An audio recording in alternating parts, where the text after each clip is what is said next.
Good morning, everyone, and sorry, I have a bad throat today. So, in between the video, you will see me struggling, but then CDS is approaching, and I really wanted that I should make this video very well in time so that aspirants can take out something from this. Okay, so we do not have any aesthetics, no makeup, nothing. All I want is pure information for every aspirant who is appearing for the SSB interview and who is going forward for CDS exam or any written exam. Okay, so today we are going to talk about India and China and how things are working out between them, how they both have decided to de-escalate on the border dispute issues, and we will start from the beginning, from the past. I'm not able to make these videos on Instagram because of the time limit which we have there, so I thought कि मैं Instagram पे शुरू करूँगी, and the most wonderful way to do that is I will be doing it in Hindi so that more kids can understand what I'm talking about, and we will start from 1947 so that हम उस time से लेके अभी तक China के बारे में पूरा समझेंगे. And then once you finish this video, this is going to be around 18-19 minutes video. Once you finish it off, I'm sure you will have 70% clarity about whatever is happening and why is it the way it is. Okay, so stay tuned with me and शुरुआत करते हैं video की, जिसमें कि मैं आपको सबसे पहले बताऊंगी 1947 से लेके 1950 का ड्यूरेशन. सो 1947 जैसे कि हम सभी जानते हैं कि इंडिया को उस टाइम पे मिली थी इंडिपेंडेंस. ठीक है, सो ये वाला जो दौर था इसको अर्ली फ्रेंडशिप का दौर माना जाता है दोनों कंट्रीज़ के लिए, क्योंकि तब हम आज़ाद हुए थे और चाइना जो था वो सिविल वॉर से गुजर रहा था. इनफैक्ट 1949 में जब कम्युनिस्ट पार्टी के अंदर पीपल्स रिपब्लिक ऑफ चाइना बना तो हमारे उस टाइम के प्राइम मिनिस्टर नेहरू, उन्होंने चाइना को बहुत जल्दी रिकग्नाइज़ कर लिया था. सो इंडिया वर्ल्ड की सेकंड कंट्री थी जिन्होंने उनके माओ थे उस टाइम पावर में, माओ के चाइना को एक्सेप्ट किया था. और तभी एक स्लोगन था जो बहुत फेमस हुआ था उस टाइम पे हिंदी में, जिसका नाम था, वो स्लोगन ये था, हिंदी चीनी भाई भाई. लेकिन रियलिटी जो थी वो बहुत ज़्यादा देर नहीं चल पाई थी और लोगों को समझ में आ गया, जैसे ही हमारे बीच में एक वॉर हुई तो लोगों को समझ में आ गया कि ये जो दोस्ती है ये असल में उतनी इम्पॉर्टेंट है नहीं जितनी इंडिया को फील हो रही थी. सो इट वॉज लाइक कि हमें बैक स्टैब किया गया, we were kind of backstabbed by China and the war started. Okay, so remember this era of 1947 to 1950. This is how it was and I'm putting all these maps also just for the clarity that how did everything look. Now coming on to the part 2, Tibet and the turning point. So जो 1950 का year है वो बहुत important है India और China के relationships में. क्यों? क्योंकि सबसे बड़ा टर्निंग पॉइंट जो था वो 1950 में आया. सो चाइना ने तिब्बत पर मिलिट्री एक्शन लॉन्च कर दिया और उनको अपना दावा मान लिया, उन्होंने उनको क्लेम कर लिया कि ये हमारी कंट्री का पार्ट है. सो उन्होंने ये कहा कि जो तिब्बत है वो हमारे देश का पार्ट है. तो जो तिब्बत है it is a buffer between India and China. ठीक है, ये एक तरीके की नेचुरल सेफ्टी जोन क्रिएट करता था.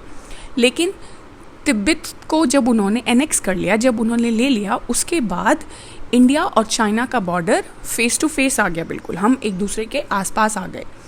ओके, सो दलाई लामा ने 1959 में इंडिया आकर के शरण ली और चाइना ने इसे अपनी सिक्योरिटी के लिए एक बहुत बड़ा थ्रेट माना. ओके, यहाँ से शुरू होता है सस्पेंशन. चाइना ने इस चीज़ को बहुत अच्छे से उसको एक अच्छे वे में नहीं लिया कि जब हमने दलाई लामा को शरण दी इंडिया में. सो इंडिया में एक जगह है जिसका नाम है धर्मशाला. धर्मशाला में अगर आप आज भी जाएंगे तो you will see Tibet people there and you will see Dalai Lama के मंदिर और वो सारे उनके अभी भी वहाँ पर हैं. Okay, so this is how he so remember this 1950 में जो चाइनीज़ ट्रूप थे वो चाइना में आए और दलाई लामा जो थे वो इंडिया आ गए. Okay, now let's talk about part 3. Okay, part 3 we will talk about Panchsheel agreement which happened in 1954. Remember this Panchsheel agreement. So 1954 में इंडिया और चाइना ने पंचशील एग्रीमेंट साइन किया. जिसमें 5 प्रिंसिपल्स लिखे हुए थे। क्या क्या थे वो, उनके बारे में एक बार छोटे से बात कर लेते हैं। एक दूसरे की सॉवरेनिटी की रिस्पेक्ट करना, एक दूसरे के इंटरनल अफेयर्स में इंटरफेयर नहीं करना, इक्वालिटी और म्यूचुअल बेनिफिट, पीसफुल और को एग्जिस्टेंस, और टेरिटोरियल इंटीग्रिटी को रिस्पेक्ट करना।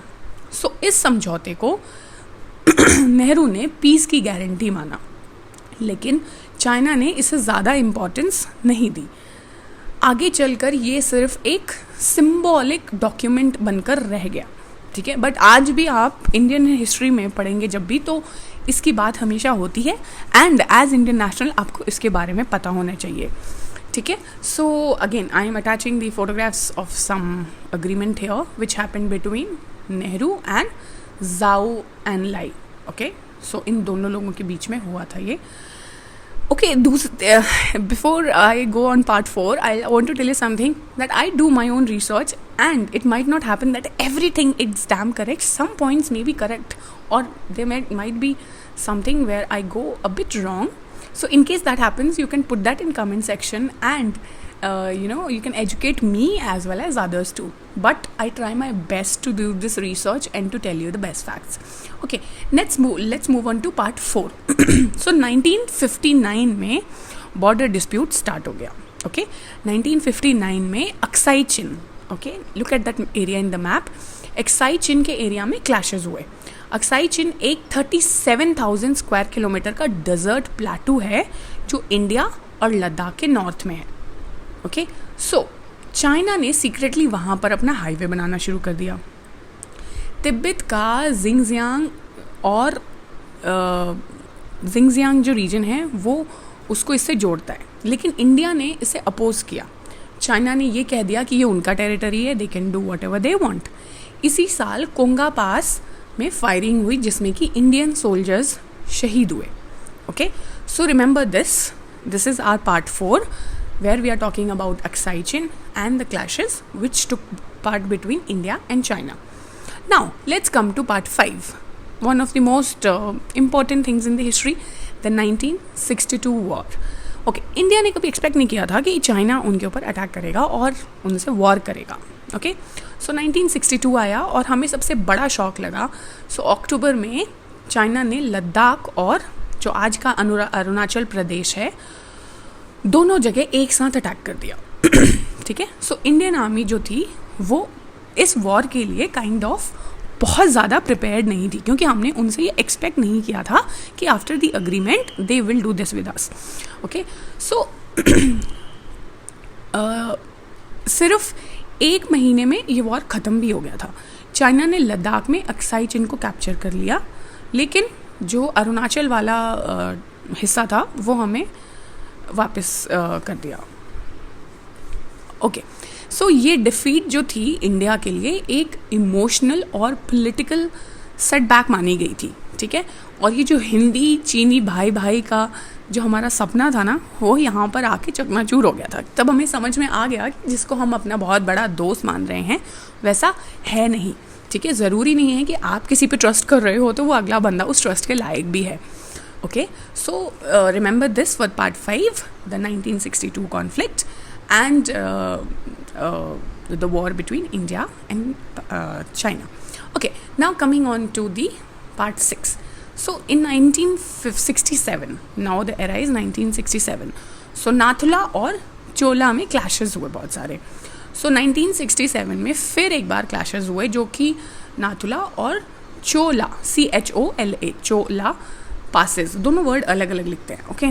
पासेस जो कि सिक्किम बॉर्डर पे है, ये मैं आपको पहले बता दूं, चोला जो पास है ये सिक्किम बॉर्डर के पास है। लेकिन इस बार इंडिया प्रिपेयर्ड था, क्यों? क्योंकि इससे पहले तक तो हम उन्हें अपना दोस्त मान रहे थे, तो we were not kind of prepared for that. But एक बार उन्होंने हम पे अटैक कर दिया, तो this time we knew that it is a hostile nation and we can expect any kind of activity from them. So इस बार हम प्रिपेयर्ड थे और हमने स्ट्रांगली जवाब दिया। सो चाइना की बहुत सारी कैजुअलिटीज़ हुई और ये पहली बार था जब इंडिया ने चाइना को मिलिट्री लेवल पर रोक दिया था, ठीक है। सो देखिए, एज अ कंट्री अगर आप देखेंगे ना, हमारी जो फोर्सेस हैं वो एक्चुअल में दुनिया की बेस्ट फोर्सेस हैं, क्योंकि हमारे सोल्जर्स के अंदर जो जोश, जो जज्बा आपको मिलेगा वो आपको कहीं नहीं मिलेगा, ठीक है। सो और हम लोग विश्वास भी बहुत करते हैं क्योंकि हम इंडियंस हैं एंड ये हमारी खासियत है। बट एक बार जब हमें पता चल जाता है कि आप विश्वास के लायक नहीं हैं, तब हमें आपको सही से जवाब देना भी आता है। ओके, अब चलते हैं पार्ट 7, ओके, जिसमें कि हम 1975 के बारे में बात करते हैं। Sorry, as I told you in the initial only, I have bad throat and cough and cold.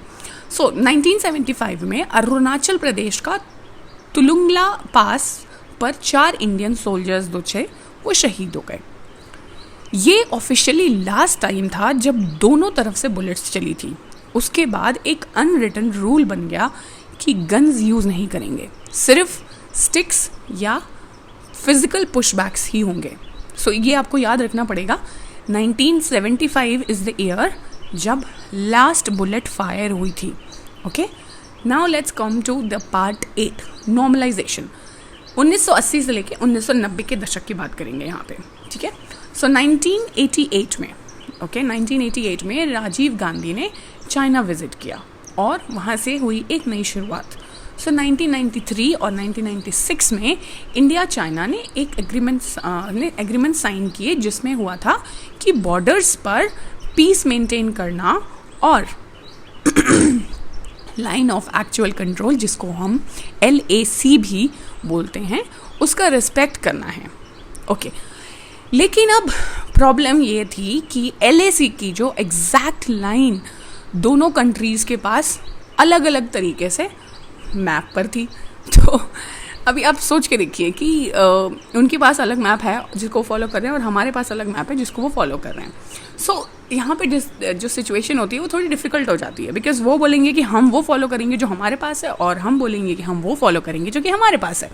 Okay, so remember this, Rajiv Gandhi ji की विजिट और डॉक्यूमेंट्स एंड जो LAC थी उसके बारे में बातचीत हुई। Now let's come to the part 9। ये वो एरा था जहाँ पर कि हम दोनों नेशंस के बीच में ट्रेड जो था, व्यापार जो था, वो बूम हुआ और एक स्ट्रेटेजिक से राइवलरी स्टार्ट हुई। ओके, सो 2000 में इंडिया चाइना ट्रेड बहुत बढ़ गया। ओके, 2008 तक इंडिया चाइना का बिगेस्ट ट्रेडिंग पार्टनर बन गया, लेकिन स्ट्रेटेजिक राइवलरी भी साथ ही साथ बढ़ रही थी। जैसे चाइना पाकिस्तान को सपोर्ट कर रहा था और अपना बेल्ट एंड रोड इनिशिएटिव, देखिए आप कोई भी एस्पिरेंट होंगे तो आपको इसके बारे में पक्का पता होना चाहिए, belt and road initiative of China, ठीक है। ये बहुत किस तरीके से वो इस इनिशिएटिव को पाकिस्तान में सपोर्ट कर रहा है, ग्वादर पोर्ट पेयर और ऑल द थिंग्स। ओके, इसके बारे में हम कभी एक दिन अलग से बात करेंगे। अभी let's go in the flow of the video.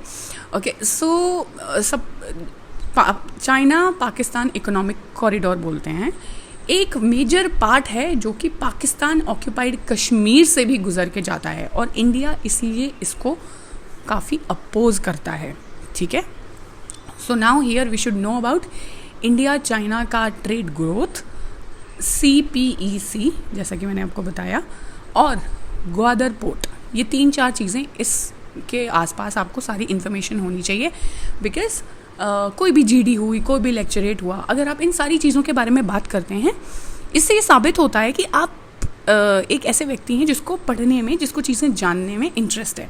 तो आपको इन सारी चीज़ों के बारे में इन्फॉर्मेशन होनी चाहिए। Okay, now let's come to part 10। Now we will talk about Doklam and Galwan. Okay, so 2017 में भूटान के साथ डोकलाम क्राइसिस हुआ, जहाँ इंडिया और चाइना फेस टू फेस थे फॉर 73 डेज।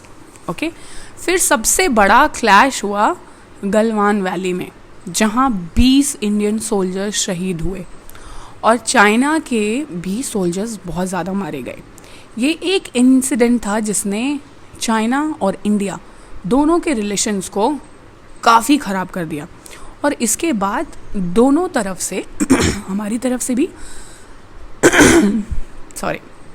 हमारी तरफ से भी और चाइना की तरफ से भी हैवी डिप्लॉयमेंट स्टार्ट हो गई। ये सब कोविड के टाइम पे चल रहा था, जब पूरी दुनिया लॉकडाउन में थी। अच्छा, मैं आपको एक इंसिडेंट बताती हूँ छोटा सा। उस टाइम पे मैं नॉर्थ ईस्ट में पोस्टेड थी कोविड की वजह से मेड्स आना बंद हो गई थी। मेरे साथ मेरी 1.5 साल की छोटी बच्ची थी और ये पूरा डिप्लॉयमेंट का उस टाइम पे चल रहा था। So I still remember that time because I was serving in the army उस टाइम पे, and that was one of the most difficult times I had with my child because मुझे नहीं पता था, बिकॉज कोविड की वजह से मैं उसको कहीं भेज भी नहीं सकती थी, उसके फादर भी नहीं आ सकते थे, उसके दादा दादी भी नहीं आ सकते थे। तो मेरे लिए वो time one of the most difficult times था during this thing. Okay, now let's come back to part 11। Okay, 2020 से लेकर के 2023 का टाइम। ओके, सो 2020 के बाद से 20 से ज़्यादा राउंड्स हुए जिसमें कि हमारे मिलिट्री कमांडर्स और डिप्लोमेटिक टॉक्स हुए। थोड़ा सा डिसएंगेजमेंट होता था, पर लेकिन कुछ ना कुछ जो एरियाज़ थे उनका कभी रिजॉल्व इशू हो ही नहीं पाया। ओके, उसमें बहुत सारे एरियाज़ हैं and I am just flashing the name of all those areas here, but disengagement and this thing, it did not happen on a very higher level, okay, because we were not ready to trust each other as a nation after the Galwan attack. Okay, now we should know about the latest de-escalation plan of 2025 which is happening right now. So latest news में अब ये आ रहा है कि दोनों तरफ से soldiers को gradually कम किया जाएगा, disengage किया जाएगा. Both the countries have agreed on it. Okay, लेकिन ये हिस्ट्री हमें एक लेसन देती है दैट इंडिया और चाइना के रिलेशंस जो थे वो कभी इतने सिंपल थे नहीं, और जो विश्वास है वो अंधा नहीं किया जा सकता. ठीक है, सो ये याद रखना है हमें, और उसके साथ हमें कोऑपरेशन की तरफ बढ़ना भी ज़रूरी है, क्योंकि जिस हिसाब से हमारे ऊपर टैरिफ्स लगाए जा रहे हैं by the US government, we need one strong partner with us. Okay, so ये थी ऑलमोस्ट मोटा मोटी हिस्ट्री. मैंने बहुत ज़्यादा एक्सप्लेन नहीं करा because I did not wanted this video to go real long, इतनी बड़ी हो जाए कि आप लोगों को बोरिंग लगने लगे और आप लोग बंद करके चले जाएं. ठीक है, सो मैंने हर चीज़ को थोड़ा थोड़ा टच किया सो दैट आपको पता हो जब भी इंडिया और चाइना के रिलेशनशिप्स की बात हो रही हो, you should always know what is the history. Okay, now there is something which I want to talk to you about that जब भी आप किसी कंट्री के बारे में पढ़ते हैं हमेशा उसका मैप ज़रूर खोलिए. ठीक है, सो मेरे पास यहाँ लैपटॉप है, मैं एक बार जस्ट आपको चाइना का मैप खोल के फटाफट बता देती हूँ कि किस तरीके से आपको पढ़ना है. Okay, so I will just open China's map. Okay, so all the students which I teach for my SSB course, I keep telling them that whenever you start reading a country, start from the map. Okay, so जैसे देखिए, अब हमें ये चीज़ पता होनी चाहिए कि China में, एक second. Okay, so we should know कि चाइना में 2 सबसे इम्पॉर्टेंट रिवर्स हैं, yellow rivers and Yangtze river. और आपको ये पता होगा, ज्योग्राफी में आपने बेसिक पढ़ा होगा 9th-10th में, कि जहाँ पर भी रिवर्स होती हैं वहाँ का जो एरिया होता है वो सबसे ज़्यादा सबसे ज़्यादा स्ट्रॉन्ग होता है फॉर क्रॉप की फसलों को उगाने के लिए. ओके, क्योंकि वो बहुत ज़्यादा उपजाऊ माना जाता है, if I have to use the right word in Hindi. Okay, so you should know कि इन दोनों रिवर्स के बीच का जो एरिया है वो सबसे ज़्यादा उपजाऊ है. उसके बाद आपको ये पता होना चाहिए कि on the west side of China we have Yellow Sea, जहाँ पर के कि we have the South China Sea and everything which keeps going on. Then you should know about all the area of Mongolia which is there. Beijing is highly populated. Okay, and then you should know about this Xinjiang area. यहाँ पर यही एक जगह है Xinjiang China में जहाँ पर कि मुस्लिम पॉपुलेशन मिलती थी, बट इन लोगों ने री एजुकेशनल कैंप्स जैसी चीज़ चलाई जिससे कि उन सारे मुस्लिम्स की पॉपुलेशन को धीरे धीरे कम किया जा रहा है. और बहुत सारे HAN, सो ये चाइना के ओरिजिनल लोग हैं हान, जब भी चाइना को किसी लोकेशन में अपनी पकड़ को बढ़ाना होता है तो वो वहाँ पे हान पॉपुलेशन को भेज देती है. इन्होंने सेम स्ट्रेटेजी अपनाई थी तिब्बत में. वहाँ पर भी इन्होंने हान लोग बसाए थे जिससे कि वहाँ की जनता जो है कोई गवर्नमेंट के अगेंस्ट काम ना कर सके या कुछ ऐसा प्लान ना कर सके. तो इसी तरीके से उन्होंने जिंगजियांग रीजन में भी अपने हान लोग बसाए हैं.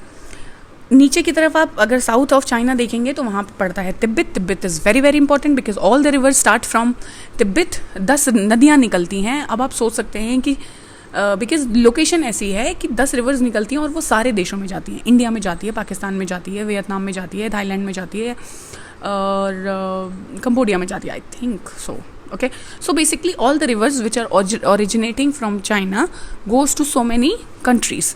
अब ये मत पूछना कि रिवर्स का क्या इंपॉर्टेंस है. ठीक है, रिवर्स का बहुत इंपॉर्टेंस है. ये चीज़ आपको समझ में आ गई होगी जब इंडिया और पाकिस्तान का क्लैश हुआ था और हमने इंडस वाटर ट्रीटी के अनुसार जो पानी था उस पर रोक लगा दी थी. सो पानी बहुत इंपॉर्टेंट होता है जब लड़ाई हो रही होती है. ओके, सो मोटा मोटा नाउ यू नो मंगोलिया है ऊपर, and then we have this region and their train system is very well developed. So this was all about China. Let me know in the comments if you have any specific question because I don't want this video to go super long and that's why I'm stopping here. And in case you find it really useful, please share it in the groups where you feel that people need to know about India-China relationship and they need to know it from the starting. So thank you so much and Jai Hind, and you can subscribe if you wish to, and good luck.